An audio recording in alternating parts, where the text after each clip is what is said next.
I've always wanted to play every single Fire Emblem game on their native consoles instead of emulation by any means necessary. Well, with the magical power of eBay, I picked up this reproduction of Fire Emblem Genealogy of the Holy War translated. While it's not a legitimate copy of the Japanese cartridge, give me a break, I only speak English. It's still the original ROM patched into the Project Naga translation, neatly packaged into a North American cartridge shell. The gameplay you're seeing on screen is directly from my Super Nintendo, running through the RetroTink 5X Pro to upscale the quality. I'm a big advocate for playing games on legitimate hardware. It's hardly worth making a fuss over for a strategy game, but I just find myself enjoying a game a lot more while sitting in front of a TV, controller in hand, just like it was back in the 90s for me. And I wanted to experience that with FE4, the way it was intended. So this is as close as I could get. The game plays exactly how you expect it would, but I'm sure the question in the back of your head now is, what's the point of this? Well, it has two answers, one simple and one interesting. For the simple reason, I just wanted an excuse to make a video about this thing.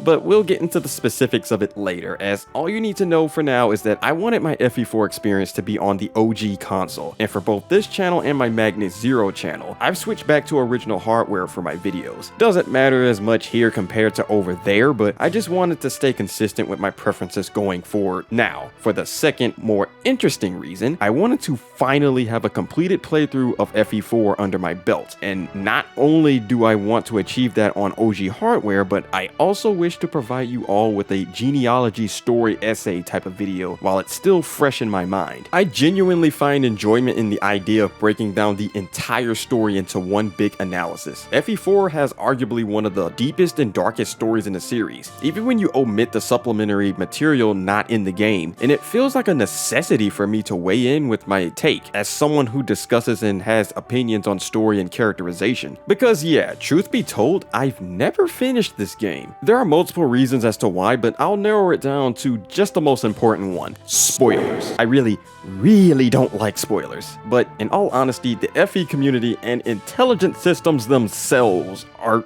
very careless with it. I've been dodging FE4 spoilers for several years, yet in spite of my best efforts, it's damn near impossible to avoid them. I could just be sitting down watching someone talk about 3 houses when they just randomly drop a major FE4 spoiler in relation to whatever it was they were discussing. Then again, it's not just an FE4 problem. I remember while playing 3 houses for the first time, another content creator spoiled what happened to Gerald while they were doing a Path of Radiance video. Why? And like I said, intelligent systems aren't any better. Aside from spoilers and Engage, Fire Emblem Heroes is just...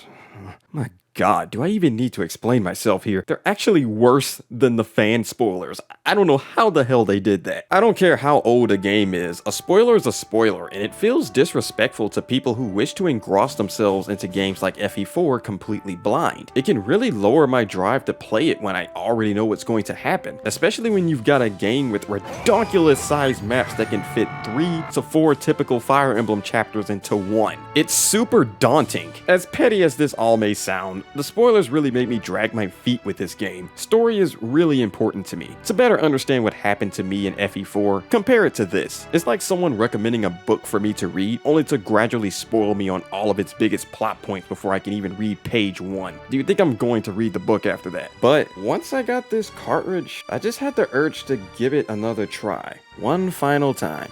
I've done my absolute best to bleach clean my memory of most of this game's story. I mean, obviously the really big ones are forever burned into my memory. I actually wrote that, I'm sorry. But I was kinda successful. I genuinely forgot almost everything about it after my consistent evasion of FE4 discussion. And when I booted this game up into my SNES to quality test it, I had this insatiable urge to dedicate time and effort into it. I've been playing this all Labor Day weekend, and not only did I find a newfound enjoyment in these massive maps, but the cleared memory makes this feel like a genuine semi-blind run. Maybe I'm alone in this, but the experience of sitting in front of a TV enjoying a damn good game like this keeps me glued to the chair. When I'm emulating, it's so easy to get distracted because I'm on the PC. The raw experience on legitimate hardware, regardless of this being a reproduction, just sells it for me, and it's likely playing a small part in my motivation. Suffice to say, I'm having so much fun and enjoying the story so far, far, I'm currently up to chapter 3 as of this voice recording, but by the time I make and publish this video, maybe I'll have already finished the first generation with this momentum, because that's the plan. Once I finally beat FE4 for the first time, because yes, I'm recording the entire thing, and yes, my USB storage device is screaming at me right now. You bet your sweet bippy that this story essay is happening. I'll even talk about the gameplay here and there when it's relevant, as that puts somewhat of a fresh spin on these type of videos when you can bridge story to gameplay in a script. And with all the video footage I'm collecting, I could future-proof more genealogy videos with little effort. Now, if you actually want one of these for yourself,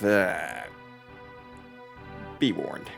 You'll be buying this off a third party, and that always comes with risks. That's why, personally, I don't recommend buying a cart like this. I just did it because I thought it'd be a fun video idea, but I just got lucky enough to acquire a good cart. Depending on who you buy it from, you either run the risk of picking up a cart with an inferior translation, because all of these carts use the same label and none of the sellers credit Project Naga when it is used. Or, you may get a legit cart, but with faulty parts. I've heard of some carts using defective save batteries, and if that thing dies on you, not only do you kiss all your progress goodbye, but a broken battery means you'll never be able to save again until you replace that battery. You shouldn't have to do that with a freshly made reproduction. Honestly, I just recommend taking the time to learn and make one of these yourself. It's pretty easy from what I've seen actually. My time is extremely limited, so if you're like me and can't devote that time, then just take a shot and buy one. Just do your due diligence and do ample research. You'll have to rely more on the buyer reviews to get the information you're looking for. Just don't buy it off eBay. I know I made a joke earlier, but I didn't actually get it from there. It was off Etsy, which isn't much better, but I found it easier to track a good one down compared to other marketplaces. But it's your own money, so you can do whatever the hell you want with it. But I have to reiterate, I don't recommend buying this cart. Do so at your own risk. Just wait for the Genealogy remake or just emulate it. Now, if you excuse me, I have to get back to it. Gotta knock some sense into Eldigan, and that boy done got himself into some tomfoolery again.